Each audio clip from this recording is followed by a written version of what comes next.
अस्सलाम वालेकुम। आवाज़ आ रही है आप लोगों को?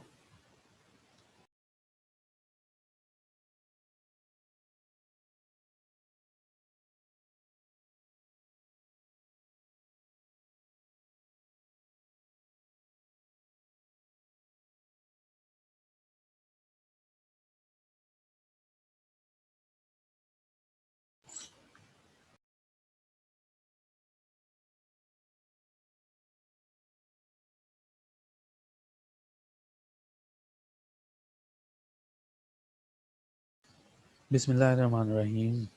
हमने जो सीरीज़ स्टार्ट की हुई है, ये है यार नॉन बैंकिंग फाइनेंस कंपनीज़ की। हमने बड़ी अच्छी अंडरस्टैंडिंग ली कि ये कंपनीज़ किस तरह इस्टेब्लिश होती हैं, कौन से रूल्स इनके ऊपर लगते हैं। फिर हमने 2008 की रेगुलेशन स्टार्ट की हैं कि एनबीएफसी 2003 के रूल के मुताबिक तो इस्टेब्लिश होगी, लेकिन अपनी ज़िंदगी कैसे गुजारेगी, अपने एसेट्स कैसे मैनेज करेगी, किन किन कामों में जाएगी और कैसे कैसे जाएगी, वो 2008 की रेगुलेशन में बताया गया। अच्छा यार, ये जितने भी रूल्स और ये चीज़ें हैं हमारी सिलेबस में, ये हमने पढ़ने हैं सारे, लेकिन एट द एंड जैसे कंपनीज एक्ट को मैंने स्पेसिफाई किया, कंसाइज किया, इन रूल्स को भी मैं कंसाइज करके जाऊंगा, जिससे आपको बेटर अंडरस्टैंडिंग मिलेगी कि एग्ज़ाम के लिए क्या रख छोड़ना है और क्या लेके जाना है। तो अंडरस्टैंडिंग आपने सारी चीज़ों की लेनी है, वो आपके सिलेबस में है, लेकिन चेकिंग कैसे होगी और आपने कैसे परफॉर्म करना, वो इंशाल्लाह मैं आपको एट द एंड समझा दूंगा। तो कभी भी परेशान नहीं होना किसी रूल को देख के कि सर ये तो लेंथ में बहुत जा रहा है और इसमें स्पेसिफाई अभी कर दें। हाँ, तुमने सीखना है, तुमने समझना है, ताकि तुम्हें अपनी प्रोफेशनल लाइफ में कभी कोई मसला ना हो।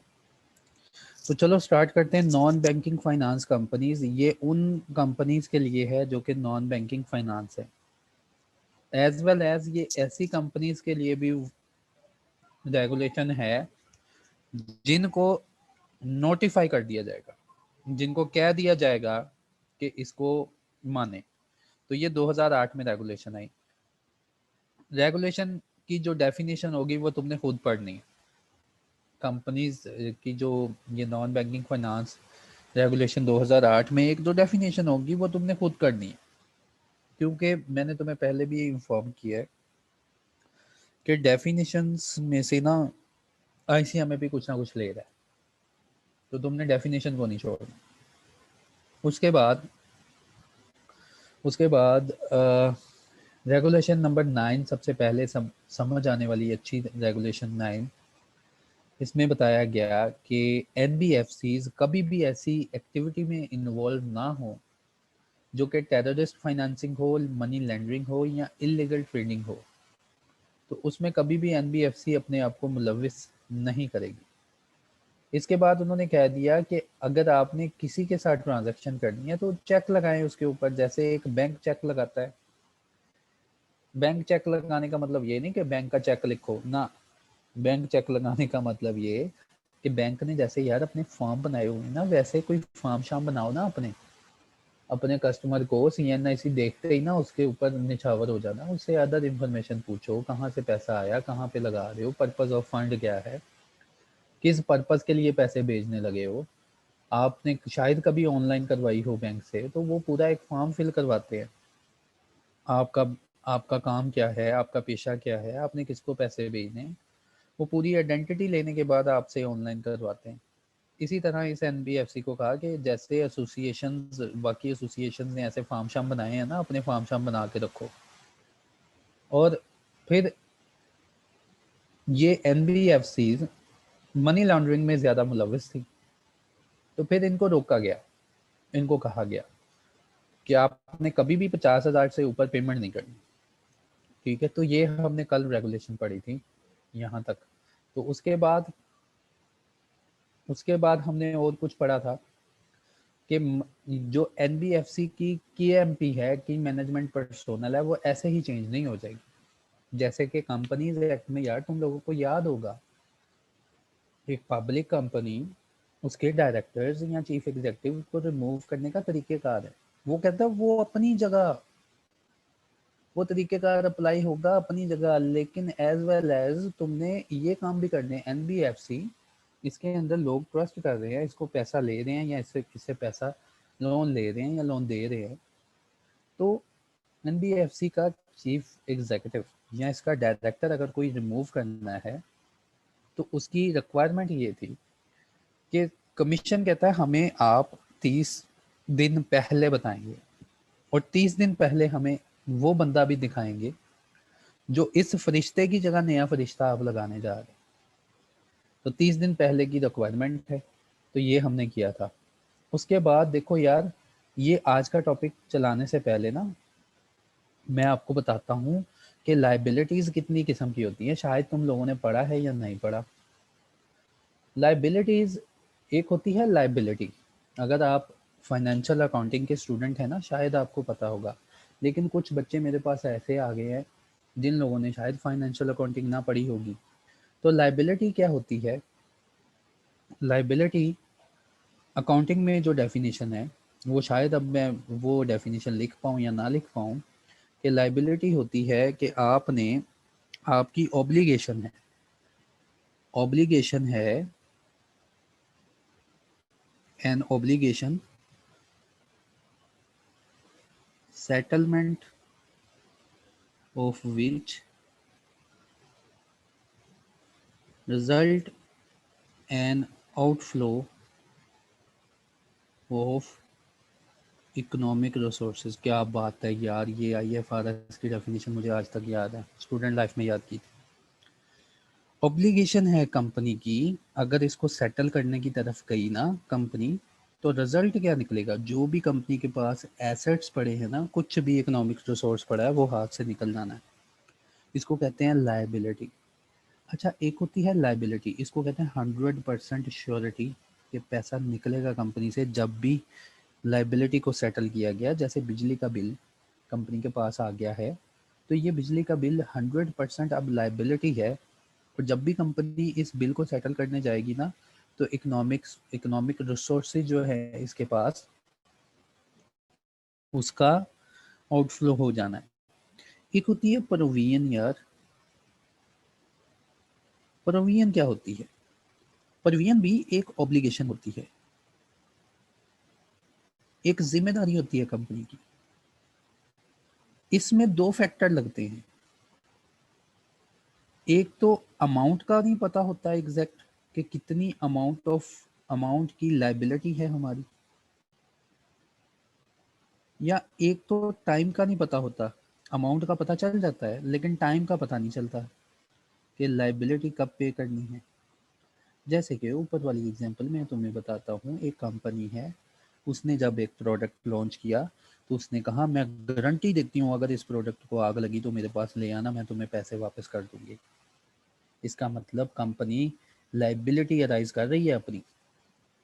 ठीक है, कंपनी ने प्रोविजन क्रिएट करनी होती है फिर अपने बुक्स ऑफ अकाउंट में। अंदाज़ा लगा, तुक्का लगाती है कंपनी कि कितने होपफुली पिछले साल गारंटी में लोग आए थे, वो उस तरह अंदाज़ा लगा के प्रोविजन बना के अपनी बुक्स ऑफ अकाउंट में प्रोविजन चार्ज करती है। या इसकी टाइम ऑफ लाइबिलिटी, यानी कि एक कंपनी के ऊपर केस आ गया कि इसने एनवायरनमेंट को गंदा किया, ख़राब किया। कंपनी को जुर्माने का नोटिस भी आ गया कि तुमने एनवायरनमेंट गंदा किया, ख़राब किया, तुम्हारे केमिकल की वजह से ख़राब हो गया, तो ये लो 5 लाख रुपए जमा करवा दो। कंपनी ने ये केस कर दिया अदालत में और केस चल रहा है। अब ये लाइबिलिटी है लेकिन टाइम नहीं पता कि कब पे करनी है, माफ़ भी हो सकता है, क्या हो सकता है, तो इसके अगेंस्ट प्रोविजन क्रिएट करती है। एक और किस्म होती है लाइबिलिटी की, जिसको कहते हैं कॉन्टीजेंट लाइबिलिटीज़। कंटीजेंट लाइबिलिटीज़ ऐसी लाइबिलिटीज़ होती हैं जिनके चांसेस पेमेंट के बहुत रिमोट होते हैं। रिमोट का वर्ड यूज़ किया है, जो आज हमारे टॉपिक में है कि कंटीजेंट लाइबिलिटीज़ ऐसी लाइबिलिटीज़ जो कि लाइबिलिटीज़ नज़र आ रही हैं लेकिन इनके चांसेस बहुत दूर के हैं, बहुत कम कम चांसेस हैं कि ये हमारी लाइबिलिटी बनेगी। जैसे कस्टमर ने एनबीएफसी के ऊपर केस कर दिया, एनबीएफसी ने सारे कवानीन को भी माना हुआ है, एनबीएफसी बिल्कुल शफाफ तरीके से चली है, फिर भी कस्टमर ने केस कर दिया। और उस केस के कंसिक्वेंसेस क्या होंगे, एनबीएफसी का वकील इसको कहता है 10% चांसेस हैं कि ये केस हम हार जाएंगे और 90% चांसेस हैं हम केस जीत जाएंगे। तो ऐसी लाइबिलिटी को बोला जाता है कंटीजेंट लाइबिलिटी। लाइबिलिटी तो है लेकिन इसके चांसेस बड़े रिमोट हैं, दूर के हैं। तो आज हमारे टॉपिक में है कि एनबीएफसी की ऐसी लाइबिलिटीज कितने परसेंट होनी चाहिए, कंटीजेंट लाइबिलिटीज कितनी होनी चाहिए। मुझे तो लगता है मैं अकाउंटिंग ही पढ़ा रहा हूँ तुम्हें। आज अकाउंटिंग का बड़ा इसमें चक्कर आना है हमारे पास। Limit on aggregate liabilities of the NBFC. क्योंकि यार एनबीएफसी जो है इसके पास लोगों का या तो पैसा जमा है ना, डिपॉजिट टेकिंग एनबीएफसी, लोग इसमें पैसे दे रहे हैं, है ना, या इन्वेस्टमेंट टेकिंग एनबीएफसी, लोगों का पैसा जमा कर रही है और आगे जाके इन्वेस्टमेंट कर रही है ना। तो इनकी अपनी एनबीएफसीज की लाइबिलिटी कितनी होनी चाहिए। लाइबिलिटी को चेक करने के लिए देखो, अगर किसी पर्सन के ऊपर कर्जा ज़्यादा हो जाता है ना, वो अपनी जगह छोड़ के भाग जाता है, हाँ या ना, भाग जाता है। तो एनबीएफसी को कंट्रोल किया गया कि एनबीएफसी तेरी लाइबिलिटीज़ कितनी होनी चाहिए, सुन ले। Limit on aggregate liabilities of NBFC. Aggregate liabilities, सारी लाइबिलिटीज़ जिसमें current liability, non current liability और एक्सक्लूडिंग, उसने कह दिया कंटीजेंट लाइबिलिटीज़। परवीएंस की भी बात आ गई इसमें, लाइबिलिटी, करंट लाइबिलिटी और परवीएंस वगैरह जो भी है उनकी भी बात आ गई कि aggregate liabilities excluding the contingent liabilities and security deposit. कहता है सिक्योरिटी डिपॉजिट जो एनबीएफसी लेती है ना, ये भी लाइबिलिटी होती है। सिक्योरिटी डिपॉजिट क्या होता है, जैसे कार एक दी है इसने लीज पे और सिक्योरिटी डिपॉजिट ले लिया कि जब ये लीज सेटल होगी तो सिक्योरिटी वापस कर देंगे। या लोन दिया है किसी को एनबीएफसी ने और उससे उसका सोना छीन के रख लिया है कि जब ये लोन सेटल होगा तो तुम इंस्टॉलमेंट पे कर दोगे तो लोन, ये सोना वापस कर देंगे। कहता है ये भी एक लाइबिलिटी है लेकिन मैं इनकी बात नहीं कर रहा। Aggregate liabilities excluding the contingent liabilities and security deposits of non-deposit taking NBFCs shall not exceed the 10 times of its activity equity। यानी कि एनबीएफसी जिसका उसने कैपिटल बताया था, मोटे मोटे कैपिटल बताए हैं पीछे, है ना, 100 मिलियन, 100 मिलियन उसने कैपिटल की लिमिट लगाई थी। उसने कहा इसकी aggregated liabilities excluding current liabilities and security deposit कभी भी एक्सीड नहीं होनी चाहिए। कहाँ से, 10 टाइम्स, 10 टाइम्स बोले तो 100,000 मिलियन से एक्सीड नहीं होनी चाहिए, यानी कि इक्विटी का 10 टाइम्स से ज़्यादा नहीं होनी चाहिए। और उसके बाद उन्होंने बता दिया कि तुम्हारी ऐसी लाइबिलिटीज़ जो अभी तुम्हारे उस्ताद ने बताया ना, कंटीजेंट लाइबिलिटी क्या होती है, ये देखो एनबीएफसी ने सारा काम किया फिर भी केस हो गया। वकील कह रहा है 10% के चांसेस हैं हम हार जाएंगे, ठीक है, लेकिन 90% के पास हमारे पास श्योरिटी है, ये देखो लीगल कार्रवाइयाँ सारी मंजूर हैं हमारे पास, तो 90% चांसेस है हम जीत जाएं। ये होती हैं कंटीजेंट लाइबिलिटीज जिनके चांसेस रिमोट है। उन्होंने कहा क्रेडिट रेटिंग मैंने तुम्हें पीछे पढ़ाई थी कि अगर एनबीएफसी की क्रेडिट रेटिंग AA- या अबव है तो इसकी कंटीजेंट लाइबिलिटी कभी भी एक्सीड नहीं होनी चाहिए 2 टाइम्स ऑफ इक्विटी। अगर एनबीएफसी उसकी क्रेडिट रेटिंग, और याद करो यार, क्रेडिट रेटिंग एनबीएफसी ने करवानी है पैकरा से, और पैकरा ने क्रेडिट रेटिंग हर कंपनी की इशू करता है, जो कंपनी इसके पास सब्सक्राइब करती है और जिसको लॉ बोल देता है, जिसको लॉ बोल देता है तुमने रेटिंग करवानी। तो कहता है कंटीजेंट लायबिलिटी सुनो, अगर तुम्हारी रेटिंग आई है ना AA- की, तो यहाँ इससे अबव की तुम्हारी रेटिंग है, तो कभी भी कंटीजेंट लायबिलिटीज जो हैं 2 टाइम्स ऑफ इक्विटी नहीं होनी चाहिए। इसी तरह अगर क्रेडिट रेटिंग जो है -A से लेकर +A के दरमियान है, तो ये कंटीजेंट लाइबिलिटीज़, ये जो चांसेस हैं केस हारने के और लाइबिलिटी अराइज होने के, वो 1.5 टाइम से एक्सीड नहीं होने चाहिए। और इसी तरह अगर एनबीएफसी ट्रिपल बी रेटिंग की है तो उसके ऊपर 0.5 टाइम ऑफ इक्विटी है। ट्रिपल बी से नीचे कभी नहीं जाने देगा इसको। अगर ट्रिपल बी से रेटिंग नीचे गई तो इसका मतलब एनबीएफसी को खतरा है, कमीशन इसको पकड़ लेगा कि इसकी क्रेडिट वर्थ नहीं है। उसके बाद ये जो कंटीजेंट लाइबिलिटीज़ की लिमिट है ना, इन रेगुलेशन के ऊपर नहीं लगती, इन ट्रांजैक्शन के ऊपर नहीं लगती। अच्छा, अब एनबीएफसी ना दो किस्म के फंड इशू करती है अवाम को, एक होते हैं फंडेड फाइनेंस और एक होते हैं non funded finance. Funded finance कौन से होते हैं? ऐसे फाइनेंसेस जिनके एंगेंस्ट हमने पैसा लिया होता है। जैसे हाँ, तुम्हें एग्जांपल बताऊं, जैसे गाड़ी लीज पे लेना, उसमें 25% पैसा हमारा है और 75% पैसा एनबीएफसी का है। इसको बोलते हैं फंडेड फंडेड फाइनेंस। हाँ, लोन भी फंडेड फाइनेंस हुआ, ठीक है। नॉन फंडेड फाइनेंस क्या होता है? नॉन फंडेड फाइनेंस ऐसा कि ऐसा लोन, ऐसी सर्विसेज देना जिसके एंगेंस्ट कोई फंड ना राइज करना, ठीक है। तो उन्होंने कहा कि कंटीजेंट लाइबिलिटी वाली जो हमने प्रोविजन ऊपर लगाई है ना, following shall not constitute the contingent liabilities of the company. Contingent liabilities नहीं बनती इस केस में, जैसे non funded based finance to the extent covered by the liquid asset.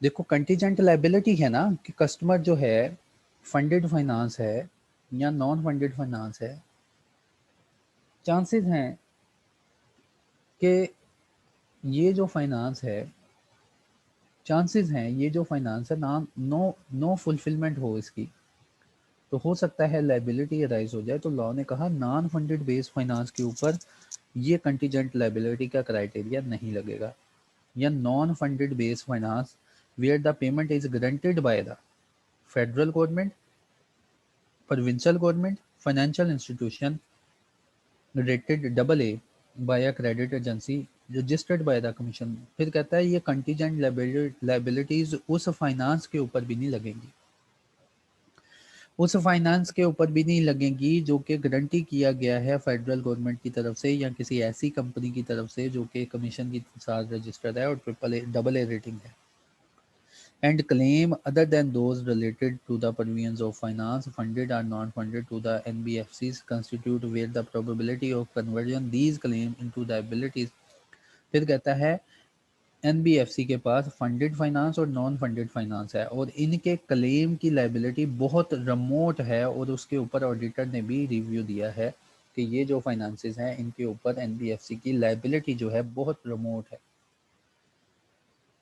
तो ये था लिमिट ऑन एग्रीगेट लाइबिलिटीज़ के, इसने अपनी लाइबिलिटी जो है ना इसके ऊपर लिमिट रखनी है। रिटर्न जो क्वेश्चन होता है ना, तो ये मैं लिखवा लेता हूँ बच्चे से, क्योंकि रिटर्न में अगर पास पेपर देखा जाए ना तो रिटर्न में उसने क्वेश्चन दिया हुआ है कि एनबीएफसी 2008 की रेगुलेशन के मुताबिक कंटीजेंट लाइबिलिटीज़ में क्या नहीं शामिल।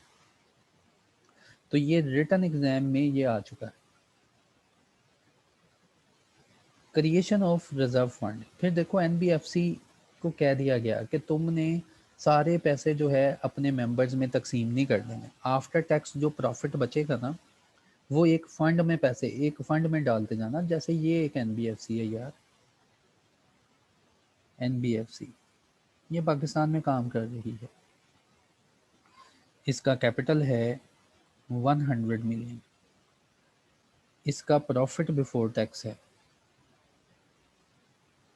प्रॉफिट बिफोर टैक्स है, कह लो कि कितना होना है 50 मिलियन, ठीक है। 50 मिलियन इसने प्रॉफिट बिफोर टैक्स करवाया, इसके ऊपर टैक्स लगाएंगे क्योंकि टैक्स भी तो पे करना है ना हमने। और कंपनीज कितना टैक्स पे कर रही होती हैं आजकल, कितना रेट है कंपनीज का? चलो 30% लगा लो, 30% लगा लो,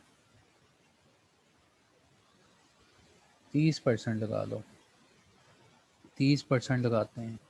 तो 30% लगाएं तो 15 मिलियन का टैक्स दे दिया, तो बाकी बच गया 45 मिलियन। सुन लो मेरी बात, कहता है जी तुमने एनबीएफसी कान खोल के तुम सुन लो कि जब भी तुम्हारा प्रॉफिट हुआ ना तो तुमने सारा प्रॉफिट अपने मेंबर्स को नहीं देना, तुमने एक बोरी क्रिएट करनी है, तुमने एक थैले में पैसे डालने हैं जिसको हम बोलेंगे स्पेशल रिजर्व। तुमने इस बोरी में कितने पैसे डाला करने हैं? आफ्टर टैक्स प्रॉफिट का 20%। 20% है, 25% है, देखने दो मुझे एक बार। हाँ 20% है। 20% पैसे इस बोरी में डालते जाने हैं और तब तक डालते जाने हैं जब तक ये बोरी के पैसे इसके बराबर ना हो जाए, जब तक ये बोरी फुल भर ना जाए। सही है, जब तक इसमें चंदा कितना इकट्ठा ना हो जाए, up to the paid up capital. अच्छा, अगर इसमें पैसे डालने हैं हर साल 20% ऑफ आफ्टर टैक्स प्रॉफिट और इनको छेड़ना नहीं, हाथ नहीं लगाना, और ये बराबर हो जाते हैं पेड अप कैपिटल के, फिर इसके बाद क्या रुक जाएं? लॉ ने कहा कभी भी नहीं, खबरदार खबरदार अगर तुम रुके। इसके बाद अगर इस बोरी में कहता तुम्हारे पास बोरी फुल हो गई है ना, 100 मिलियन है, तो इसके बाद हर साल तुम क्या करोगे? हर साल फिर अगले आने वाले सालों में जब ये पेड अप कैपिटल के बराबर हो जाएगा, अगले आने वाले सालों में तुम आफ्टर टैक्स प्रॉफिट का अगले आने वाले सालों में 5% हिस्सा लाजमी ऐड किया करोगे। ठीक है, अब ये देखो 5% हिस्सा भी इसमें ऐड होना शुरू हो गया। अब ये देखो चावलों की बोरी फुल भर गई है ना, ये देखो 100 मिलियन से ऊपर एक्सीड कर गई है। अब क्या करें? अब कहता जी ऐसी बोरी में से ना तुम बोनस शेयर इशू कर सकते हो, लेकिन याद रखना इस लिमिट के नीचे नहीं जाना। ऊपर ऊपर वाला हिस्सा, ऊपर ऊपर वाला हिस्सा, इसमें से तुम बोनस शेयर इशू कर सकते हो, और बोनस शेयर इशू करने के बाद फिर तुमने अगेन स्टार्ट हो जाना 5% इसमें डालना। देखो यार यही लिखा हुआ है, मैं ये बातें अपनी तरफ से नहीं बताई। Creation of reserve fund, regulation number 16, deposit taking lending NBFC shall create a reserve wherein at least 20% of after-tax profit of NBFC shall be credited till the time that the reserve fund equals to the amount of paid-up capital of the NBFC. And thereafter, और इसके बाद जब ये amount बराबर हो जाएगी paid up capital के, जब ये अमाउंट बराबर हो जाएगी, इक्वल हो जाएगी पेड अप कैपिटल के, a sum not less than the 5% of its after tax profits shall be credited to the reserve fund. देखा वही बात हुई ना, अब ये बात जल्दी हजम हो जाएगी तुम्हें। पेंटिंग का बड़ा शौक है मुझे, लेकिन पेंटिंग नहीं करनी आती। इश्यूएंस ऑफ बोनस शेयर में be made from the reserve fund. Issuance of bonus share जो है रिजर्व फंड से इशू किए जा सकते हैं after appropriation made under regulation number 16। कहता है आप अप्रोप्रिएशन मेड करें अंडर रेगुलेशन, और 16 अभी तो तुमने पढ़ी है मुझसे। कहता है आप पहले, अप्रोप्रिएशन क्या होती है? प्रॉफिट के हिस्से करना। कहता है आप पहले प्रॉफिट के हिस्से कर ले, फिर बाद में बोनस शेयर इशू करना। तो प्रॉफिट के ऐसे ही हिस्से टोटे करना। फिर उसके बाद however NBFC shall transfer further amount to the reserve fund in order to comply with the requirement of section number 16। तो कहता है इस सेक्शन को हमेशा तुमने कंप्लाई करना है, और फर्दर अमाउंट बोनस शेयर अगर इशू करने हैं ना तो इसमें फर्दर अमाउंट रखनी है। और ये मैंने तुम्हें बता दिया कि बोनस शेयर जो है कहाँ से इशू किए जा सकते हैं और कितने तक इशू किए जा सकते हैं। अब देखो ये तो हो गया रिजर्व इसने रख लिया।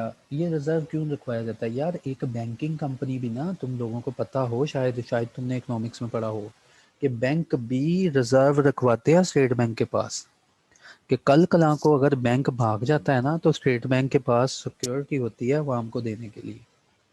तो इसी तरह इसको कह दिया गया कि तुमने भी ये रिजर्व अपने पास रखना है, कि कल कला को अगर कोई फेलियर हुआ तो एनबीएफसी से रिजर्व से पैसे निकाल के आवाम को दे सकता है कमीशन।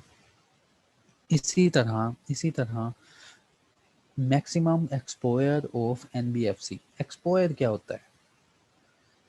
एनबीएफसी किस मार्केट में कितना फंड लगा सकती है, ठीक है, किस बंदे के ऊपर कितनी सर्विसेज निछावर कर सकती है, ठीक है। जैसे आप बैंक के पास जाते हो ना, भागे भागे उनको कहते हो कि मैंने ना गाड़ी लीज करवानी है, तो बैंक कहता है "हाँ, अच्छा सर जी, गाड़ी जो है हम लीज कर देते हैं, सो बिस्मिल्लाह सुबहान अल्लाह, आपकी आपके लिए तो बैंक है, आपका ही बैंक है। अब बैंक वाले आपसे पूछते हैं कौन सी गाड़ी, आप कहते हैं स्विक गाड़ी, वो तो बड़े खुश होते हैं, लुडियाँ मचाते हैं पूरे बैंक वाले, वो स्विक का कस्टमर आ गया। फिर वो आपसे पूछते हैं अच्छा सर जी, स्विक की ये प्राइसेस हैं, फिर आप कहते हो यार मैं ना स्विक 1999 मॉडल की बात कर रहा हूँ। फिर वो आपको कहते हैं सॉरी, ये हमारे एक्सपोयर में नहीं है, निकल जाए यहाँ से। जो चाय भी रखी होती है वो भी छीन लेते हैं। इसी तरह एनबीएफसी को भी कह दिया कि तुमने अपनी सर्विसेज किन किन लोगों पे निछावर करनी है और कहाँ कहाँ पे निछावर करनी है, इसको कहते हैं एक्सपोयर। अच्छा जी, total exposure of NBFC to a single person, एक पर्सन के ऊपर अपनी कितनी सर्विसेज निछावर करेगा वो बताने लगे। और यहाँ ग्रुप ऑफ पर्सन्स के ऊपर अपनी कितनी सर्विसेज निछावर करेगा। एनबीएफसी याद रखो बैंक से मिलता जुलता काम है ना, लोन भी दे सकता है, गाड़ियां भी लेके दे सकता है, तो कितने परसेंट की ये एक पर्सन के ऊपर अपनी सर्विसेज निछावर करेगा। Total outstanding exposure to a single person, एक सिंगल पर्सन के ऊपर कितने पैसे लगा सकता है ये एनबीएफसी। अगर एक पर्सन इससे लोन लेने आ जाए, फंडेड लोन या नॉन फंडेड, फंडेड का मैंने आपको बताया, फंडेड लोन ऐसा लोन होता है फंड दे के लोन मिलना, नॉन फंडेड लोन ऐसा लोन होता है बगैर किसी फंड के या सिक्योरिटी के लोन मिलना। Total outstanding exposure, total outstanding exposure funded and non funded by NBFC to a person shall not any time exceed the 20% of the equity of NBFC as disclosed by the latest financial statements। बात clear हो गई। उसने कहा अगर कोई person, कोई एक single person तुमसे लोन लेने आता है ना, लेट्स सपोज ये लोन की एप्लीकेशन आ गई एनबीएफसी के पास, एनबीएफसी लोन दे रही है, एनबीएफसी का कैपिटल, पेड अप कैपिटल है 100 मिलियन, ठीक है। और एक पर्सन, ये गंजा पर्सन आ गया इसके पास लोन लेने के लिए, और लोन की एप्लीकेशन इसने फुलफिल की, क्योंकि एनबीएफसी लोन तो देगी ना, हंस रही है एनबीएफसी, सूद खाएगी ना, इसीलिए तो बनी है एनबीएफसी, हंस रही है। तो लोन की एप्लीकेशन में अगर इसने लिखा है कि मुझे 50 मिलियन का आपसे लोन चाहिए, तो क्या ये एप्लीकेशन अप्रूव हो जाएगी? नहीं अप्रूव होगी। रेगुलेशन 2008 के मुताबिक एनबीएफसी अपनी सर्विसेज इस गंजे के ऊपर निछावर नहीं करेंगे। हाँ, अगर इसको बताया जाएगा सर हम आपको लोन दे सकते हैं, लेकिन आप जो है ना बड़ी ऊंची हवा में उड़ रही। एनबीएफसी को कहा गया है 10 मिलियन ऑफ पेड अप, और कितना है, हाँ 20% है ना, 20% ऑफ पेड अप कैपिटल से ज़्यादा हम किसी एक सिंगल पर्सन को अपनी सर्विसेज नहीं दे सकते। आप लोन की एप्लीकेशन हमसे 20 मिलियन या इससे कम का लोन हम आपको दे सकते हैं, और लोन देने के बाद लाजमी बात है इन्होंने इंस्टॉलमेंट भी वापस लेनी है, सूद भी वापस लेना है। ओके, क्लियर हो गया ना। तो इसीलिए उन्होंने कहा कि एनबीएफसी किसी भी पर्सन को अगर लोन देगी तो 20% ऑफ इक्विटी से ज़्यादा का लोन नहीं देगी, as disclosed by the latest financial statement. और the maximum outstanding fund based exposure, fund based exposure का मतलब होता है ऐसा लोन जिसके ऊपर हमने सिक्योरिटीज, हमने फंड लिया है। मैक्सिमम फंडेड बेस्ड एक्सपोयर जो है वो shall not exceed 50% of the equity of the NBFC.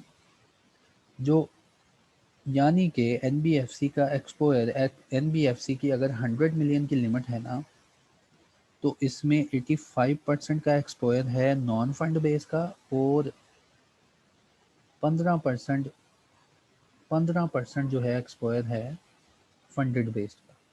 तो उन्होंने कहा सर्विसेज निछावर करते वक्त ये परसेंटेज देख लेना।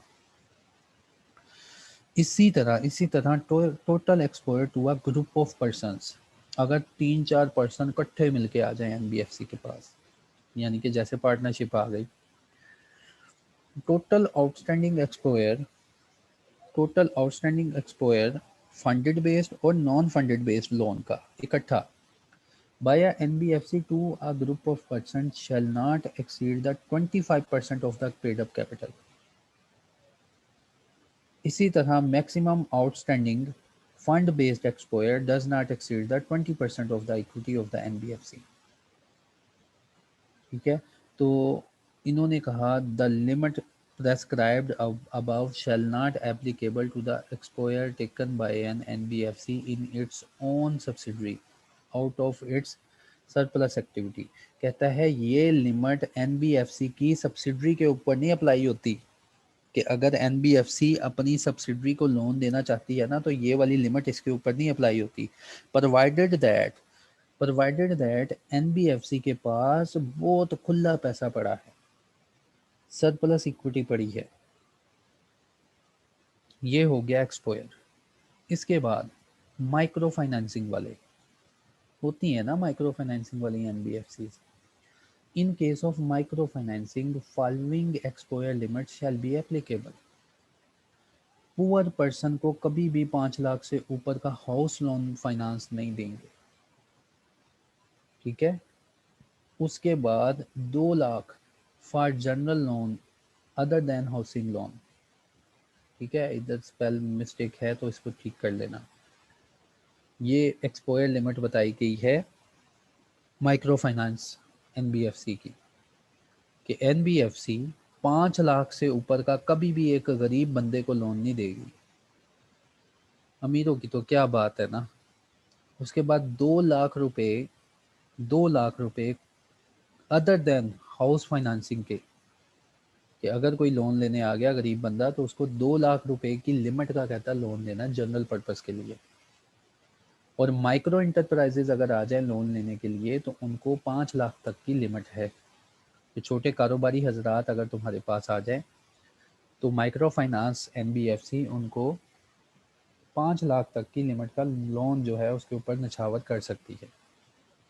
Following weightage will be applicable in respect of placement with financial institution. अगर प्लेसमेंट करनी है ना फाइनेंशियल इंस्टीट्यूशन के साथ, फाइनेंशियल इंस्टीट्यूशन के को लोन वगैरह कोई प्लेस करना है, तो कहता है आप अपने एक्सपोयर को बढ़ा सकते हैं, जो पीछे एक्सपोयर बताया ना उसने 25%। और अगर ये आप किसी फाइनेंशियल इंस्टीट्यूशन को देने जा रहे हैं तो कहता है डबल ए रेटिंग वाले को मज़ीद 10% की वेटेज मिल जाएगी। डबल ए वाले को 25% की और 1A वाले को 75% की वेटेज है। Maintenance of capital adequacy ratio, यह कैपिटल एडिक्वेसी रेशो हर बैंक पाकिस्तान में मेंटेन कर रहा है। और ये कार जो है, इसका शॉर्ट एब्रीविएशन कार है, ये कार हर बैंक मेंटेन कर रहा है। कैपिटल एडिक्वेसी रेशो से पता चलता है बैंक इंसॉल्वेंसी की तरफ तो नहीं जाने लगा। कैपिटल एडिक्वेसी रेशो कैसे फाइंड की जाती है? कैपिटल एडिक्वेसी रेशो का फार्मूला होता है रिस्क अवेटेड एसेट्स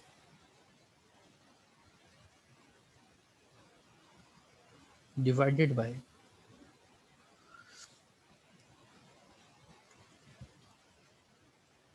इक्विटी। इसको बोलते हैं कार। रिस्क अवेटेड एसेट्स, इस कार के मुताबिक ना हर एसेट्स के ऊपर कुछ ना कुछ रिस्क होता है। इस कार थ्योरी के मुताबिक कुछ एसेट्स ऐसे होते हैं जो कि मोस्ट रिस्की होते हैं, उनके साथ परसेंटेज लगाई जाती है। जैसे लेट्स सपोज हम रिस्क अवेटेड एसेट्स निकालते हैं। एनबीएफसी के एसेट्स क्या हो सकते हैं? बिल्डिंग हो सकती है, इसकी इन्वेस्टमेंट्स हो सकती हैं, पब्लिक लोन हो सकते हैं। ये पब्लिक को लोन जो देती है ये भी तो इसकी इन्वेस्टमेंट है ना। चलो 3 ही काफ़ी हैं। ठीक है, ये इसके एसेट्स हैं और इक्विटी क्या है इसकी, ये होगी 3 मिलियन, 4 मिलियन, 7 मिलियन। ये फाइनेंशियल स्टेटमेंट ही मैं बना लूँ।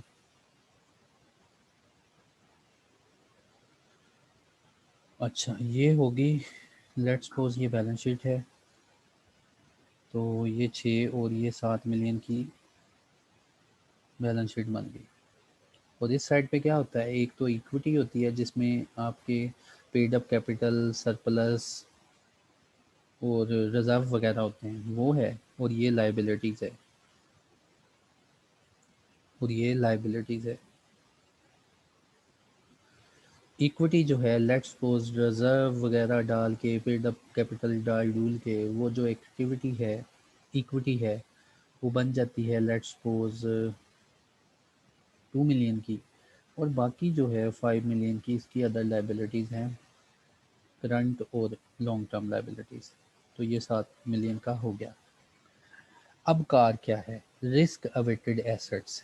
एसेट्स के ऊपर ना परसेंटेज गिवन है कि अगर ये फलां एसेट है ना, तो इसके ऊपर कितना रिस्क है, इसको कितने परसेंट आपने डाउन कर लेना है। जैसे इसको 10% डाउन करें तो ये 90% आ गया।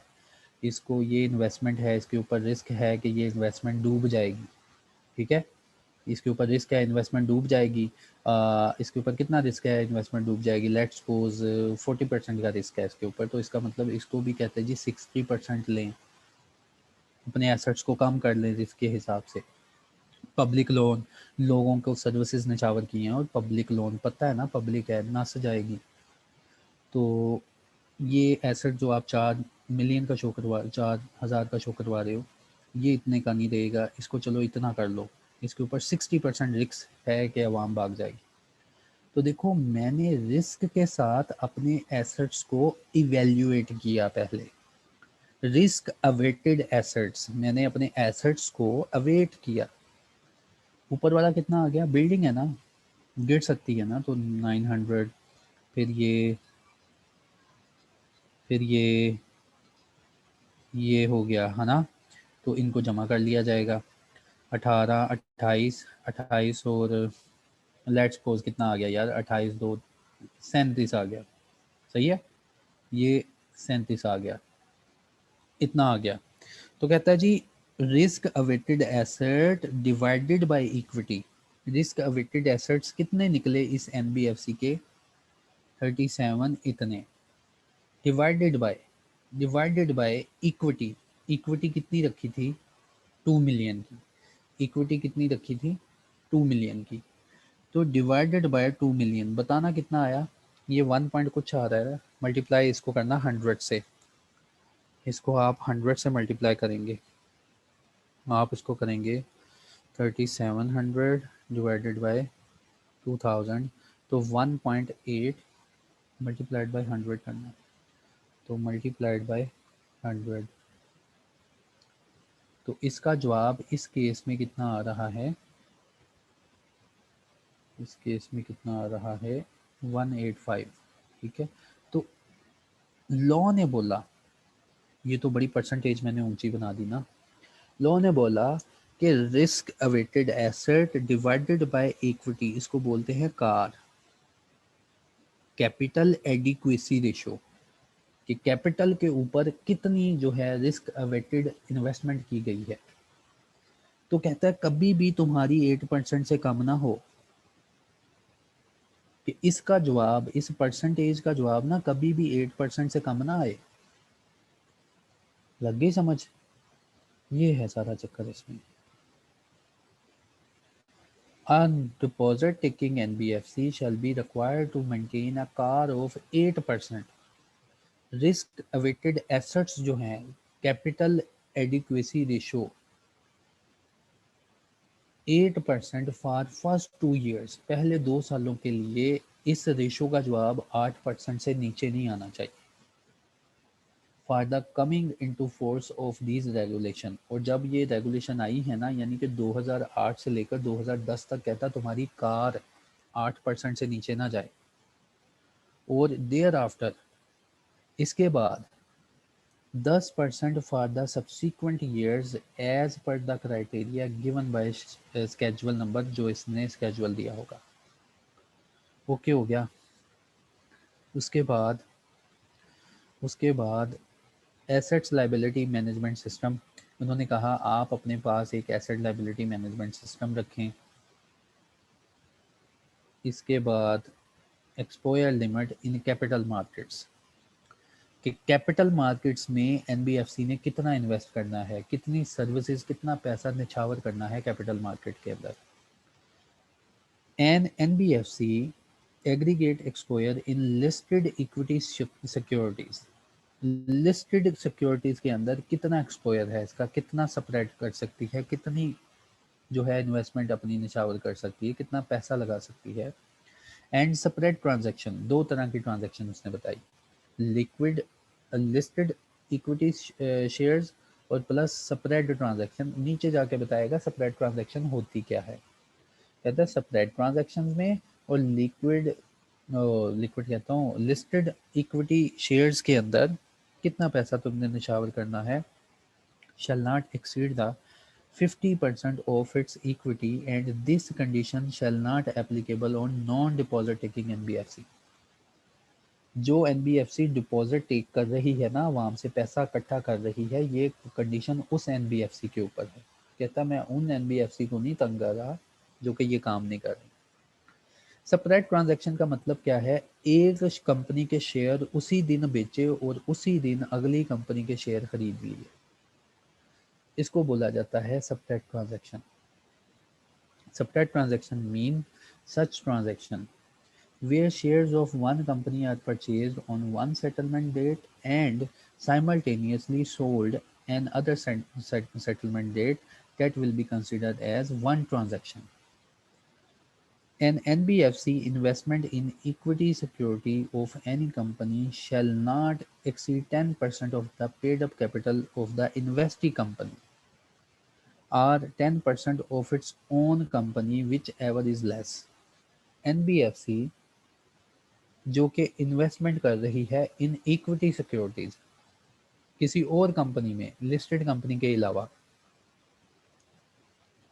तो ये इन्वेस्टमेंट कितनी करेगी, 10% पेड अप कैपिटल करेगी अगली कंपनी का या 10% अपनी कंपनी का कैपिटल। लेट्स सपोज नहीं समझ आ रही बात तो ना सही, अगली कंपनी है उसका पेड अप कैपिटल है 1000 मिलियन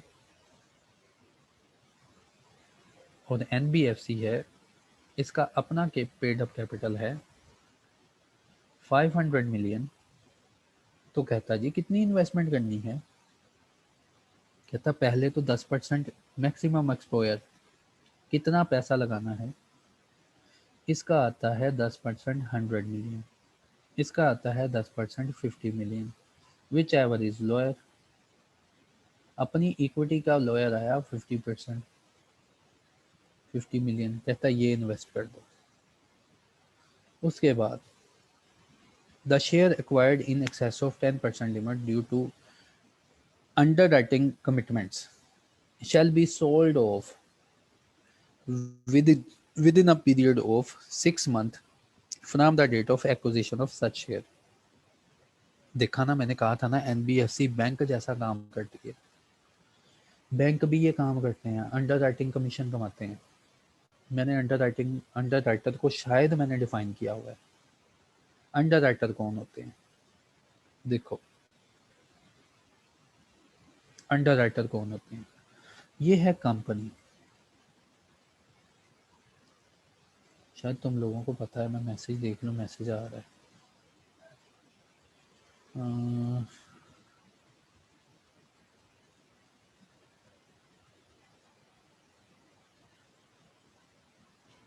आवाज़ नहीं आ रही,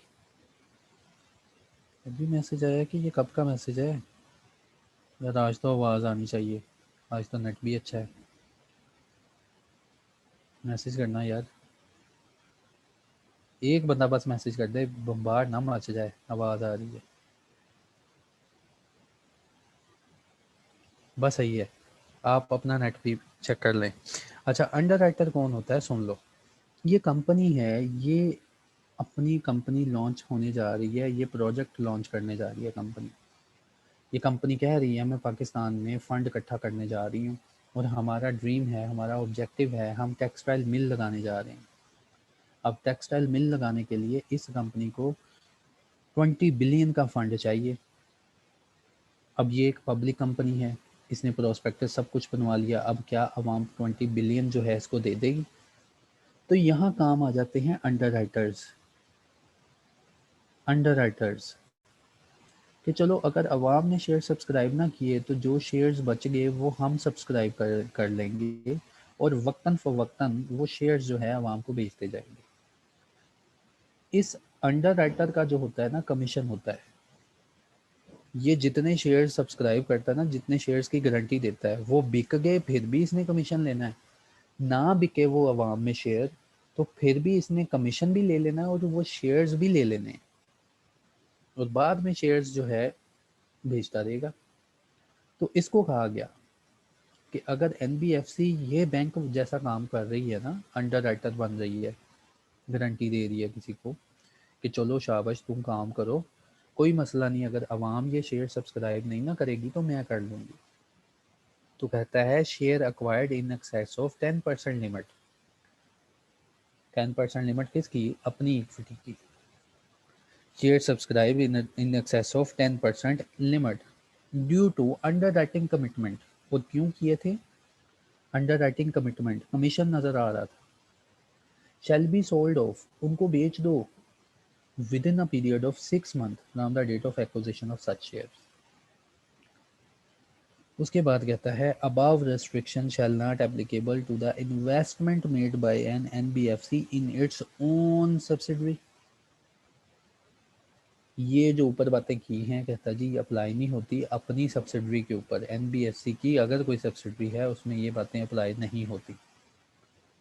and long term strategic investment, और जो लॉन्ग टर्म स्ट्रेटेजिक इन्वेस्टमेंट की गई हैं out of the surplus equity, out of the reserve funds, investment in equity security shall be valued at cost of acquisition for the purpose of calculating the limit। कहता market value ना calculate करना, जब तुम ये 10% या 15% calculate करोगे तो security जो है उसका 10% का मतलब है पेड अप वैल्यू का 10%।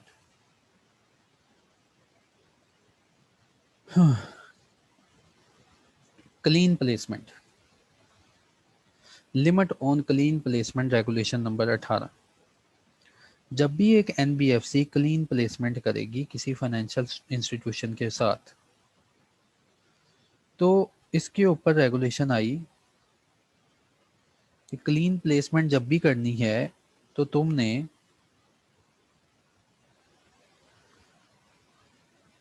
N NBFC shall make clean placement only with financial institution with rated at A negative. ऐसे फाइनेंशियल इंस्टीट्यूशन के साथ तुमने क्लीन प्लेसमेंट करनी है जो कि ए रेटिंग वाले होंगे, ए माइनस रेटिंग वाले होंगे। इनसे नीचे तुमने क्लीन प्लेसमेंट नहीं करनी। उसके बाद उसके बाद बाय क्रेडिट रेटिंग ये हो गया। Aggregated exposure of deposit taking shall not exceed it's activity equity. Clean placement mean exposure without taking any security और कोलैटरल सिक्योरिटी। एक्सपोयर का मतलब कि अगर तुम किसी छोटे बिजनेस को या किसी फाइनेंशियल इंस्टीट्यूशन को, क्लीन प्लेसमेंट का मतलब कि विदाउट टेकिंग सिक्योरिटी कोई प्लेसमेंट करने लगे हो, उसमें कोई फंड देने लगे हो, तो कहता है ये क्लीन प्लेसमेंट जो है तुमने ए माइनस से नीचे वाली कंपनीज में नहीं करनी। तो क्लीन प्लेसमेंट का मतलब ये है कि फंड्स निछावर करना किसी ऐसे फाइनेंशियल इंस्टीट्यूशन के ऊपर जिससे तुम कोई सिक्योरिटी नहीं लोगे, कोई कोलैटरल्स नहीं लोगे। अजान हो रही है, 1 मिनट चुप करूंगा फिर इंशाल्लाह आज ये ख़त्म हो जाएगा।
बिस्मिल्लाहिर्रहमानिर्रहीम। Limit on unsecured finance. NBFC unsecured finance कितना देगी? NBFC may provide unsecured finance up to 2,200,000 rupee only to a single borrower. Aggregate unsecured finance shall not exceed the equity of the NBFC.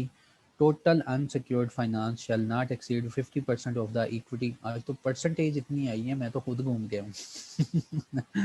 Total unsecured finance shall not exceed the 50% of the equity of the deposit taking NBFC. Provided further that this regulation shall not applicable in case of non-banking microfinance company. Clarification and provisioning for non performing assets. अच्छा, अब देखो यार, इसको समझने की ज़रूरत है। अगर तुमने ना समझा तो तुम्हें समझ नहीं आनी। देखो क्या है ये। एक एनबीएफसी के ज़्यादातर एसेट्स कौन से होते हैं? एनबीएफसी के एसेट्स इसी के लिए तो बनी है, बिल्डिंग लेने के लिए तो नहीं ना बनी, ना फर्नीचर खरीदने के लिए बनी है ना। इसके एसेट्स कौन से होते हैं ज़्यादा? यार जिस काम के लिए बनी है, लोगों को लोन देगी और सूद खाएगी, है ना। लोगों को गाड़ियां रेंट पे देगी और रेंटल भी खाएगी, सूद भी खाएगी। नॉन परफॉर्मिंग एसेट्स क्या? कुछ लोग इससे लोन लेंगे, कुछ लोग इससे लोन लेंगे और भाग जाएंगे, भाग जाएंगे। और ये जब लोन लेके भाग जाएंगे तो एनबीएफसी क्या करे? इसके ऊपर रेगुलेशन है कि एनबीएफसी एक तो इन एसेट्स के ऊपर प्रोविजंस क्रिएट करेगी, जैसे यार तुम करते हैं नहीं अकाउंटिंग में, प्रोविजन फॉर डाउटफुल डेट्स, कि कितने परसेंट के चांसेस हैं कि आपके जो डेट्स हैं वो मारे जाएंगे, यानी अवाम को पैसा दिया हुआ है और वो वापस नहीं मिलेगा। ये होता है प्रोविजन फॉर डाउटफुल डेट्स। उसके बाद उन्होंने कहा एनबीएफसी नंबर 1 एक तो प्रोविजन क्रिएट किया करेगी, एक तो प्रोविजन क्रिएट किया करेगी। नंबर 2 जो नॉन परफॉर्मिंग एसेट्स हैं, जो लोग इसका पैसा लेके भागे हुए हैं, उन नॉन परफॉर्मिंग एसेट्स को रिपोर्ट किया करेगी और हर साल हमें बताएगी कि कितने परसेंट चांसेस हैं कि नॉन परफॉर्मिंग एसेट्स में से रिकवरी कोई हो सकती है कि या नहीं हो सकती। होपफुली समझ आ गई होगी बात। ये रेगुलेशन इसके ऊपर। लैंडिंग एनबीएफसी, देखा ना, वही बात हुई ना, जो पैसा दे रही है। Lending NBFC shall observe the criteria for classification of its assets. Lending NBFC अपने एसेट्स को क्लासीफाई भी किया करेगी। And provisioning as provided in the schedule, और उनकी प्रोविजन भी बनाया करेगी। In addition to the time based criteria, और टाइम बेस्ड क्राइटेरिया भी बनाएगी। टाइम बेस्ड क्राइटेरिया का मतलब एक एसेट को ऐसे भी तकसीम किया करेगी अपने पास कि अच्छा कितने दिनों में फलां बंदे से पैसे आ जाने, कितने महीनों में इस बंदे से पैसे आ जाने, सारे एसेट्स को गिन के रखेगी। टाइम बेस्ड, इसको कहते हैं एजिंग एनालिसिस। शायद सुना हो तुमने अकाउंटिंग में, एनालिसिस ऑफ एजिंग एनालिसिस, के कितने कितने दिनों से ये ड्यू है। ये चीज़ें भी गिन गना के रखेगी अपने पास। अच्छा किधर गए हम? हाँ यहाँ थे। In addition to the time-based criteria provided in the schedule 10, ये शेड्यूल 10 कोई नीचे दिया हुआ है रेगुलेशन 8 में, उसमें ये नॉन डिपॉजिट लैंडिंग जो एनबीएफसी है ना, ये क्राइटेरिया फुलफिल करेगी, बताया करेगी कमीशन को। कमीशन को जब भी बताएगी, अपने एसेट्स को क्लासीफाई करेगी और उसके बाद प्रोविजन क्रिएट किया करेगी। इसके बाद जैसा कि शेड्यूल नंबर 10 में बताया गया है ना, वैसे इवेल्यूएशन करेगी टाइम बेस के हिसाब से performing and non performing finances.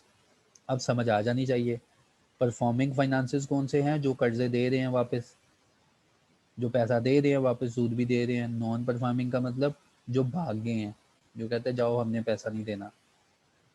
Shell be made for risk assessment, उनकी रिस्क असेसमेंट होगी। And where considered necessary category of classification determined on the basis of the aforesaid time based criteria shall be further downgraded. उसके बाद कहता है जी status of classification of rescheduled and restructured non performing finances. फिर कहता है non performing जो assets पड़े हुए हैं ना, उनके ऊपर हमें रीशेड्यूल और रीस्ट्रक्चर्ड, इसका मतलब नॉन परफॉर्मिंग एसेट को एनबीएफसी ने नहीं छोड़ना। ये एनबीएफसी चुप करके कह नहीं देगी भाग गया जी हम क्या करें। वो कहता जाओ इनके पीछे, पैसा वापस लो। और हमारा जो शेड्यूल नंबर 10 है ना, उसमें ये तुमने बताना है कि रीशेड्यूल कोई कमिटमेंट हुई है इस बंदे के साथ वापस।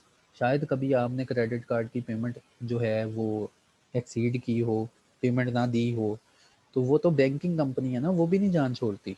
उसके क्रेडिट कार्ड वाले कॉलें करते रहते हैं, सर अच्छा अब हैं ये बता दें पैसा कब देंगे, हम इस तारीख को आपको कॉल करेंगे, सर ये बता दें। वो कमिटमेंट फिर लेते हैं, रीशेड्यूलिंग लेते हैं। क्यों लेते हैं? उनके ऊपर भी रिक्वायरमेंट है, इसी तरह इसके ऊपर रिक्वायरमेंट है। इसने कहता है जी क्लासिफिकेशन, फिर जो नॉन परफॉर्मिंग एसेट है ना, उनकी फर्दर क्लासिफिकेशन करनी है कि रीशेड्यूलिंग और रीस्ट्रक्चर्ड कि दोबारा जो नॉन परफॉर्मिंग एसेट है, जो कि मरने वाले एसेट्स हैं, उनको रीशेड्यूल किया गया।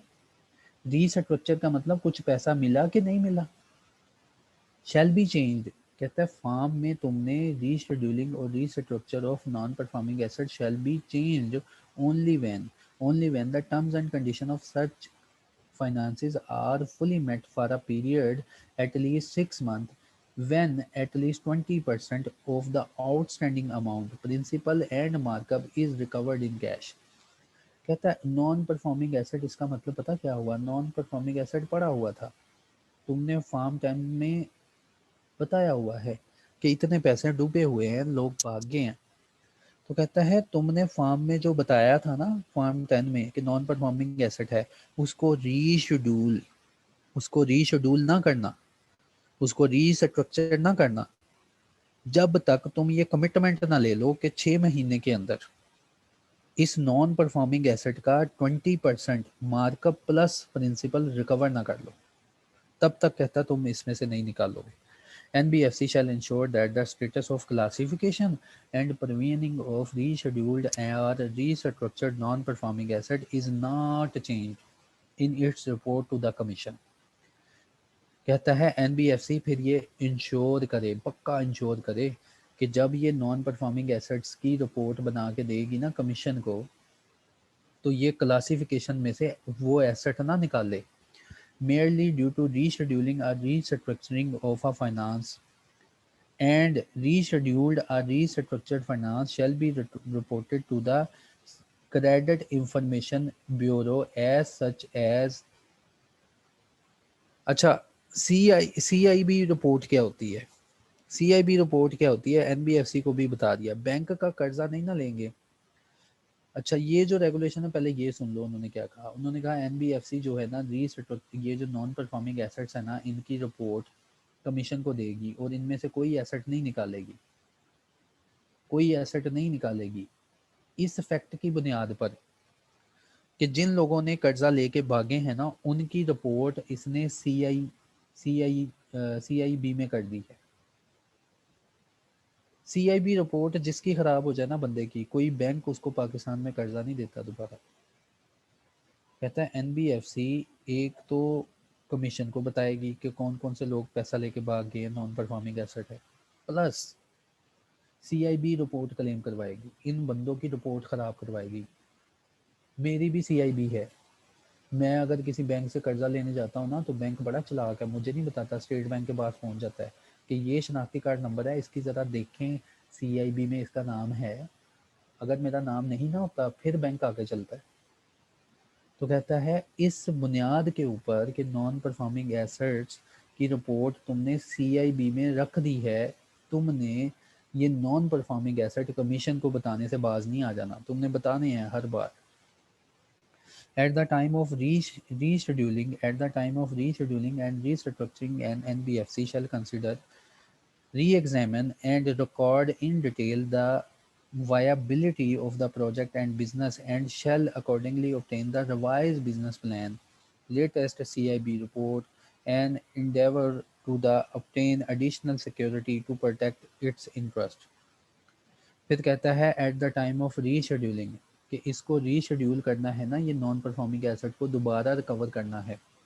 तो कहता है एनबीएफसी कंसिडर करेगी, एग्जामिन करेगी, बिजनेस रिकॉर्ड्स देखेगी, ठीक है, बिजनेस प्लान लेगी, वादे लेगी, सीआईबी रिपोर्ट भी कंसिडर करेगी और अपना प्रोटेक्ट इंटरेस्ट करेगी। Lending NBFC shall take benefit of realize realizable value of the asset held as collateral against non-performing finances। फिर उसको हुक्म दे दिया गया कि एनबीएफसी, ये जो कर्जा तुमने दिया होगा किसी को, लाजमी बात है तुमने उनसे उनका सोना, उनकी ज़मीन, उनके कोई ना कोई जूते शूते कुछ तो रखे होंगे अपने पास एज अ कोलेट्रल। तो कहता है तुम्हें इख्तियार दिया जाता है नॉन परफॉर्मिंग एसेट्स जितने हैं उनको रिपोर्ट करने के बाद इनकी सिक्योरिटीज़ को हड़प कर जाओ। NBFC shall review An NBFC shall review at least on a quarterly basis the recovery of their finances portfolio and shall properly documented the evaluation so made।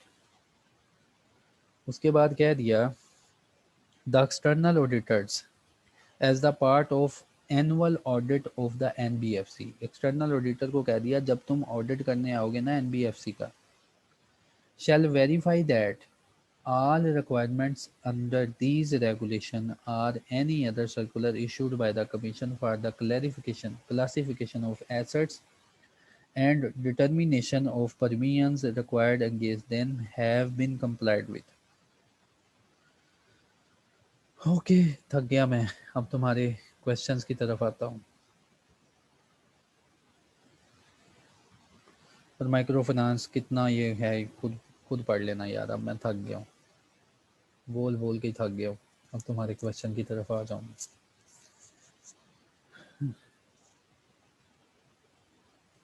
देखो उसने कहा था ना कि तुमने शेयर जो एक्वायर किए 10%, जब भी तुमने इन्वेस्टमेंट करनी है ना, ये देखो उसने कहा था जब भी तुमने कहीं इन्वेस्टमेंट करनी है ना किसी कंपनी में, तो 10% कैलकुलेट करना, एक तो अपना, और एक उस कंपनी का, विच एवर इज लोअर, उतनी इन्वेस्टमेंट कर देना। हाँ, बाज़ दफ़ा तुम कमिटमेंट कर लेते हो कि मेरी तो लिमिट है 50 मिलियन की, लेकिन अंडर राइटिंग कमीशन मिलेगा, तुम्हें इस चीज़ का लालच है, तुम 80 मिलियन के शेयर्स जो है ना उनकी गारंटी दे देते हो अंडर राइटिंग कमीशन लेने के लिए। तो इसके लिए उसने कहा कि 10% से ऊपर के शेयर्स जो होंगे ना विद इन 6 मंथ बेच देना, निकाल देना अपने में से। तो ये बताया उसने। इससे नीचे वाला पॉइंट, हाँ इससे नीचे वाला ही मैंने बता दिया कि ऊपर तो बताया ना कि 10% की इन्वेस्टमेंट करना, और ऐसे शेयर्स जो कि तुम, अब अंडर राइटर क्या है, एक अंदाज़ा है ना कि अगर पब्लिक ने ना सब्सक्राइब किया तो मैं करूँगा, पब्लिक सब्सक्राइब करे या ना करे उसको तो कमीशन मिल जाना है। फिर कहता है अगर तुमने ज़्यादा लिमिट के ले लिए और सिर्फ इस अंडर राइटिंग कमीशन की वजह से तुम्हें लालच आया, तुमने लिमिट से एक्सीड जाके इन्वेस्टमेंट परचेज कर ली, तो वो 6 महीने के अंदर डिस्पोज ऑफ कर देना।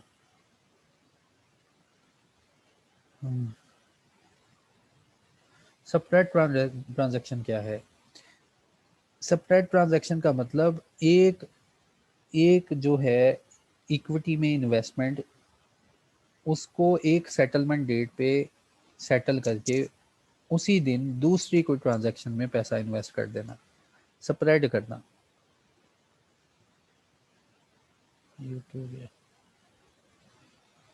अच्छा, रेगुलेशन 25 में रीशेड्यूल रीस्ट्रक्चर वाला पॉइंट किधर है?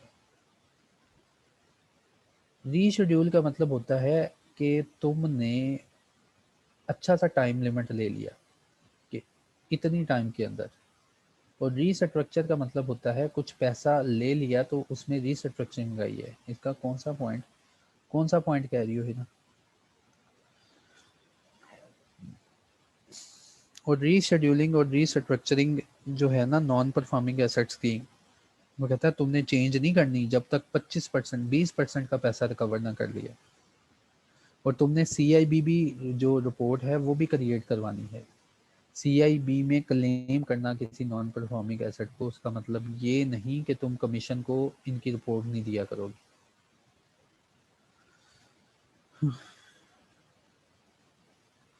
हो गया। वो कुछ नहीं होता, मुश्किल कोई चीज़ नहीं, बस सुनना ही है। फिर हमने पेपर देना है, पेपर भी वैसे देना है जैसे मैं बताऊंगा इंशाल्लाह। कार, कार क्या है? कैपिटल एडिक्वेसी रेशो, कि आपने अपने कैपिटल के ऊपर कितना रिस्क क्रिएट किया हुआ है।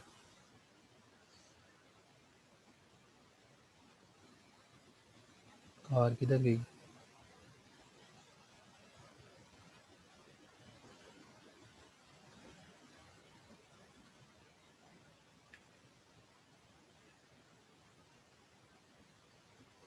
किधर गई कार?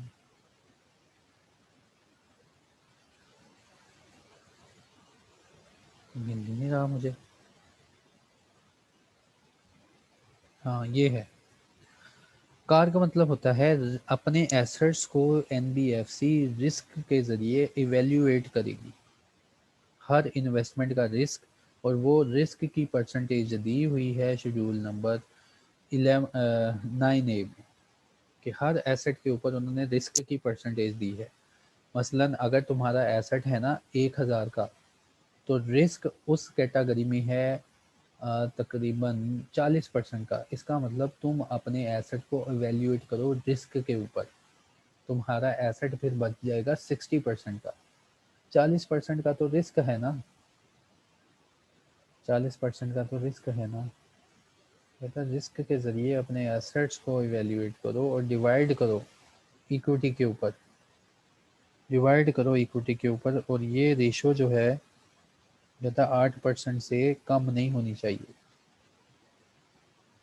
इसको बोलते हैं capital adequacy ratio as per the criteria given in schedule A. और किसका क्वेश्चन है बता दिया। हीरा मैंने शायद ये पॉइंट बता दिया है रीशेड्यूलिंग और रीस्ट्रक्चरिंग वाला, कि नॉन परफॉर्मिंग एसेट ऐसे लोग जो तुमसे कर्जा लेके भाग गए, ऐसे लोग जो तुमसे गाड़ियां फाइनेंस करवा के लेके भाग गए, उनका क्या करना है?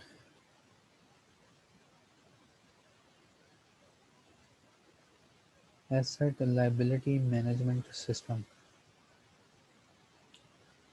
The Board of Directors of deposit-taking NBFC shall approve a policy for effective monitoring of NBFC's assets and liabilities. Board of director कहता है ऐसी पॉलिसीज बनाएंगे जो कि deposit taking NBFC, deposit taking NBFC ऐसी एनबीएफसी जो कि आवाम से पैसा ले रही है, उसके एसेट्स और उसकी लाइबिलिटीज को मैनेज करने के लिए इफेक्टिव पॉलिसीज बनाएंगे। And liabilities profile for managing liquidity risk. Liquidity risk क्या होता है? कोई बंदा हमसे पैसा मांगने आ गया, हमारे पास पैसा है ही नहीं, ठीक है, वो कहता है डिपॉजिट टेकिंग एनबीएफसी जो है एसेट्स और लाइबिलिटीज को मैनेज करने के लिए प्रॉपर पॉलिसीज बनाए, सारी पॉलिसीज बनाए कि कल कल को अगर कोई पैसा मांगने आ गया, जैसे बैंक है यार, कभी उसने इनकार किया तुम उससे पैसा मांगने जाते हो, उसने तमाम लोगों के पैसे नहीं रखे होते, उसने वो तमाम लोगों से पैसा इकट्ठा करके आगे इन्वेस्ट किया होता है। अगर सब लोग बैंक से पैसा मांगने चले जाएंगे ना तो बैंक भाग जाएगा। हाँ चंद लोग ही जाते हैं, उसने उसकी पॉलिसी बनाई हुई है कि इतने परसेंट पैसा हम रखेंगे, बाकी का पैसा इन्वेस्ट कर लेंगे, और बैंक को पता है। इसी तरह इसको कह दिया गया कि आप कोई ऐसी पॉलिसी बनाएं कि अपने एसेट्स और लाइबिलिटीज़ को इफ़ेक्टिवली मैनेज कर सकें और इस रिस्क से बचें जो कि मिसमैच है running total in maturity of the assets and liability across all the time bracket by the establish internal prudential limits. Prudential limits SBP issue करता है, हर बैंक को वो दी जाती हैं कि आपने कितना रिजर्व अपने पास रखना है। इसी तरह इसको कह दिया कि आपके जो प्रूडेंशियल लिमिट्स होंगी ना उनको मेंटेन करें।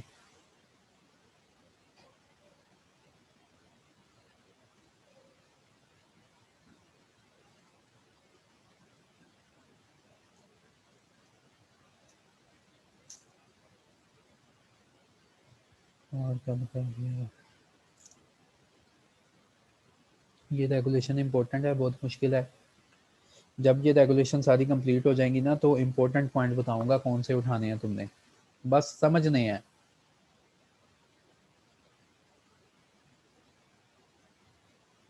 फंडेड नॉन फंडेड, फंडेड ऐसा ऐसा फंड इशू करना, ऐसा लोन इशू करना जिसके अगेंस्ट आपने सिक्योरिटीज ली हैं, उसको कहते हैं फंड बेस्ड लोन। और नॉन फंडेड का मतलब ऐसा लोन इशू करना जिसके अगेंस्ट आप कोई फंड वगैरह या सिक्योरिटी वगैरह नहीं लेते।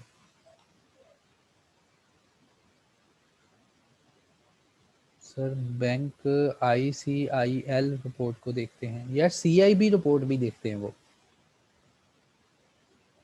क्रेडिट इंफॉर्मेशन ब्यूरो, इसकी रिपोर्ट भी देखते हैं। शायद कोई आप में से बैंक में है तो CIB रिपोर्ट ख़राब हो जाती है उस बंदे की जो क्रेडिट कार्ड की पेमेंट जो है नहीं देता, या गाड़ी की कर्जे नहीं देता, या लोन वापस नहीं करता, सबसे पहला इम्पैक्ट आता है उसकी CIB रिपोर्ट ख़राब करती है।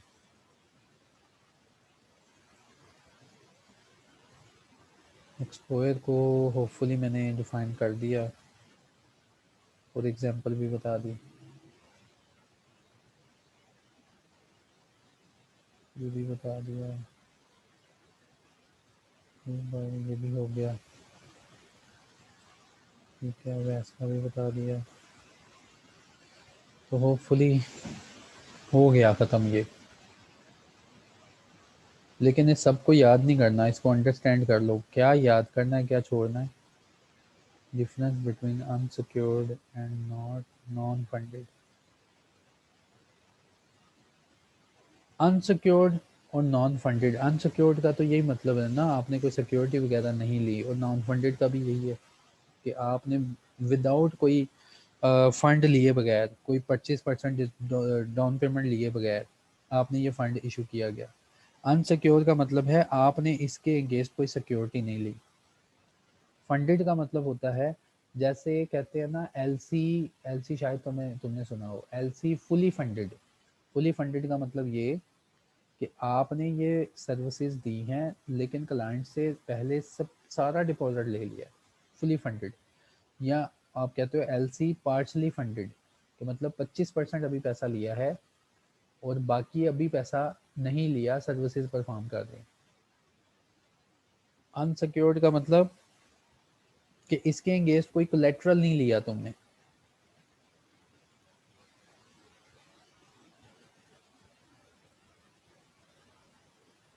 ठीक हो गया।